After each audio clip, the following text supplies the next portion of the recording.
लोक संस्कृति संग्रहालय गीतानाम भीमताल में आप सभी का स्वागत है। ये उस समय के हैं जिस समय पूरा हिमालय जो था समुद्र में डूबा हुआ था। यहाँ पर जिसको हम लोग मैरीन फॉसिल्स कहते हैं, तो ये करीब 15 करोड़ साल पुराने हैं।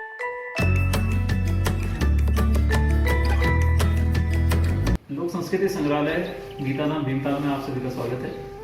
मैं डॉक्टर सुरेश मटपाल, निदेशक लोक संस्कृति संग्रहालय, आपका स्वागत करता हूँ, अभिनंदन करता हूँ। सन 1983 में यह संग्रहालय हमारे पूज्य पिताजी पद्मश्री डॉक्टर यशोधर मटपाल जी के द्वारा स्थापित किया गया था। इसका मुख्य उद्देश्य उत्तराखंड की विलुप्त होती हुई लोक कला और संस्कृति का संरक्षण करना और उसका प्रसार करना था। ये उस समय के हैं जिस समय पूरा हिमालय जो था समुद्र में डूबा हुआ था। यहाँ पर जिसको हम लोग मैरीन फॉसिल्स कहते हैं, ये घोंगे के आकार के हैं जिसमें जो कि आज समुद्र में जीव मिलते हैं। तो ये करीब 15 करोड़ साल पुराने हैं और उच्च हिमालय, ये पिथौरागढ़ क्षेत्र में जब आप वहाँ जाते हैं, कैलाश मानसरोवर यात्रा में जाते हैं, तो वहाँ मिलते हैं आपको। और नीचे जो है ये करीब 6 करोड़ साल पुराने वानस्पतिक जीवाश्म है और ये पूरा फॉसिलाइज स्टेम हो गया है, पूरा जो तना है फॉसिल हो गया है। इसमें आप देखेंगे पत्ती दिखाई दे रही है, तो ये फॉसिलाइज लीफ है। उसके सिवा कुछ और भी चीज़ें हैं, फॉसिलाइज रूट है, तो ये चीज़ें हैं। और अधिकतर ये नदी घाटी क्षेत्र में इस प्रकार के फॉसिल्स वगैरह मिलते हैं। आधुनिक परिकल्पना है कि आदिम पुरखा कब आए, 7 करोड़ साल पहले करीब अस्तित्व में आए, जब हम 4 पाँव पे चलते थे। तो ये जो है ये इसको हम लोग प्राइमरी एप्स कहलाते हैं, ये प्राइमेट्स वगैरह हैं।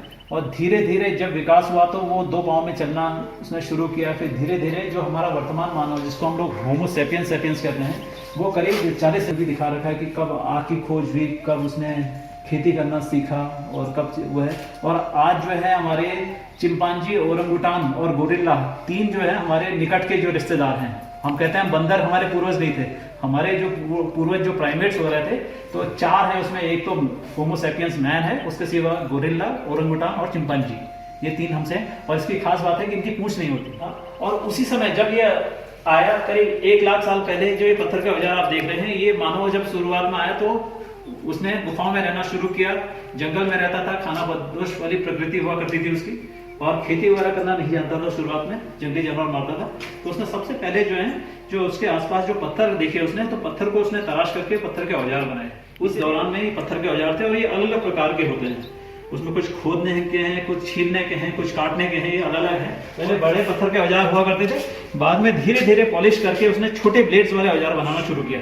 तो जो हमारे आज हम जिसको हम वो कहते हैं चाकू कहते हैं, तो ये उस समय के चाकू ब्लेड्स के रूप में इसको काम करते थे। ये फ्लेक्स वगैरह हैं और बहुत मजबूत पत्थर के बनते थे। और इसी दौरान जो ये मेसोलिथिक पीरियड वगैरह है, और इसी दौरान जो है करीब ये 10,000 साल से लेकर के 5,000 साल का समय जो है, उस समय जो है उसने अपने शौक के लिए पेंटिंग्स बनाना भी शुरू किया।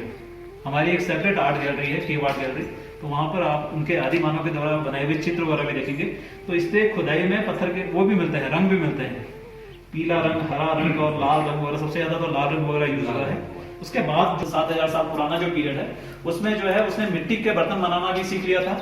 उसके सिवा लौह युग और ताम्र युग वगैरह उसमें प्रचलन में आ गया था।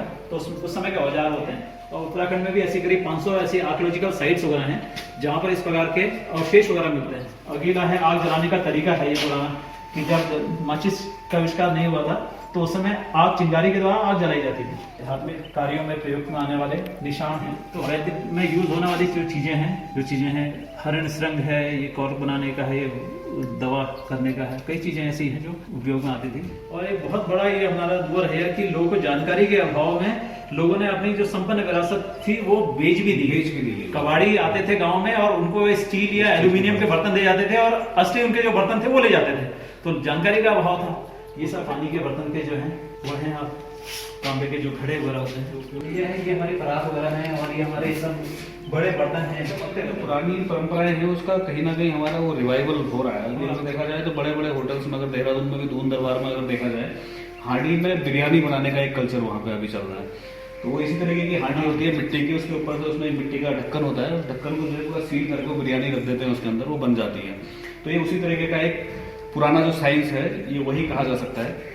उसी टेक्नोलॉजी से भोजन पकाने का अब आज भी प्रचलन कर रहा है, लेकिन अब बर्तन वो नहीं रहे हैं जो पहले थे, वो मिट्टी के आ गए। रेशे का जो हमारे यहाँ पे नींबू होता है, मालू को पत्तों की चटाई वो बनाई जाती है, पूरा छाता जैसी बनती है। अभी पुराने जो कल्चर से बाहर होते जा रहे हैं, हमारे लालटेन हैं अलग अलग प्रकार के हुआ करते थे, ये हमारे अलग अलग प्रकार के ताले हुआ करते थे, ये है तांबे की और चीजें हैं। तो ये सब चीजें यहाँ पर हमने सब रखी हुई हैं छोटे। पूरे उत्तराखंड के कास्ट शिल्प पे पूरा काम किया, रिसर्च वर्क किया है और पूरा गढ़वाल कुमाऊं क्षेत्र घुमा है और उस पर अध्ययन करके उनके व्यक्तिगत इंटरव्यू वगैरह लिए हैं जो इसके कारीगर वगैरह हुआ करते थे। तो इसमें आपको कुछ वो मिलेंगे, उसकी पुस्तक है इस पर, ये वुड वर्क ऑफ कुमाऊं और कुमाऊं उत्तराखंड का कास्ट शिल्प, उसमें नमूने हैं और उन्होंने सुझाव भी दिए हैं कि कैसे इसको संरक्षित किया जा सकता है या उसको आगे ले जाया जा सकता है। यहाँ पर आप देखेंगे ये हमारे एक मकान वगैरह पुराने हमारे जो चौखटें हुआ करते हैं, ये भी जो भी चीज़ें हमारे पास नई आती है सर यहाँ रख लेते हैं। जैसे अभी वो डोगा होता है, उसमें लकड़ी के बनते थे पहले, या कई जगह निकाल के भी बनते हैं, तो वो हम लोगों ने रखे हैं। इसके साथ ये है, ये हम लोगों ने काला लुंगी से एकत्र की, वो सब चीज़ें ठेकी वाली जो दही मथने वाला जो है घी निकालने के लिए वो चीज़ें हैं।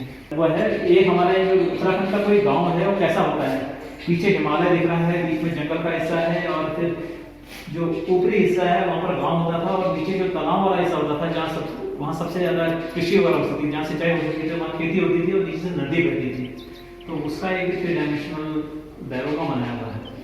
यहाँ पर आप देखेंगे हमारे यहाँ के पारंपरिक वस्त्र हैं, ये पुरुषों के वस्त्र हैं और ये महिलाओं के वस्त्र हैं यहाँ पर। और एक कुमाऊनी महिला का जो है कटआउट बनाया है, कटआउट वगैरह भी एक वो होती है, एक स्टाइल होती है पेंटिंग की। आप उस पर प्लाई पर ड्राइंग बना करके उसका कटआउट और उस पर आप उसके वो बना दो कलर वगैरह करके, तो बहुत प्राकृतिक लगता है। तो ये कुमाऊनी महिला है जो कि पूरे श्रृंगार में है, उसने हाथ में सब उसके जो जो हमारे यहाँ के वो जो हैं जिसको ऑर्नामेंट्स वगैरह कहते हैं, आभूषण वो पहन रखे हैं।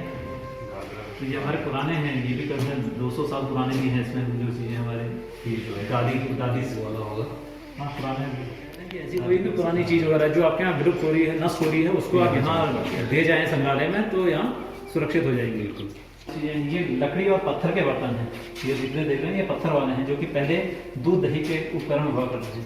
ये काष्ठ के उपकरण है, इससे दही दूध और इसके ये मछली पकड़ने का जाल वगैरह है। ये किताबों में जो पेंटिंग्स हैं हमारी कुमाऊं पेंटिंग्स हैंड रिटन, प्राचीन भारत से लेकर आज तक का जितने भी सिक्के वगैरह जो प्रचलन में रहे उसका संग्रह है। ये हमारे यहाँ जो नापने के उपकरण हुआ करते थे पुराने, शेर, एक शेर है, 2 शेर है, आधा शेर है और एक छटान शेर चलते थे शेर और ये नाली वगैरह है, नाली हो गया बड़ा और माणा वगैरह। और पुरानी हमारे यहाँ बार्टर परंपरा थी, मतलब बार्टर मतलब बांटने की थी, तुम हमें ये दोगे तो हम ये देते हैं। तो उस समय ये एक्सचेंज वाला जो था ना, उस समय ये चीजें चलती थी। और अधिकतर ये तो सब ऐसे कि घी नापने का है, तेल नापने का है, चावल वगैरह जो छोटी चीजें नापने का है, ये सब अलग अलग इससे नाप के दिया, उससे नाप के फिर वापस ले लिया, वो ले लिया।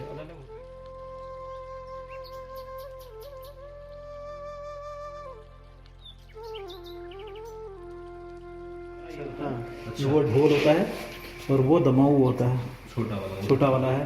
ये थाली और फुड़का और ये तो जागर में यूज होते ही हैं हमारे। तो ये चीज़ें मसक बाजा हो गया, ये रणसिंगा हो गया, ये कुमाऊं में ये लगता है, गढ़वाल में ये रणसिंगा का ये प्रचलन होता है। ये कुमाऊं वाला ये है रणसिंगा, ये भी रणसिंगा कुमाऊं का है। ये गढ़वाल में इस प्रकार के ज़्यादा यूज करते हैं। ये भौंकर वगैरह हो गया, ये नागफनी हो गई है, वो नागफनी जो के आकार की आकार का, ये तुरतुरी हो गई है, तुरही।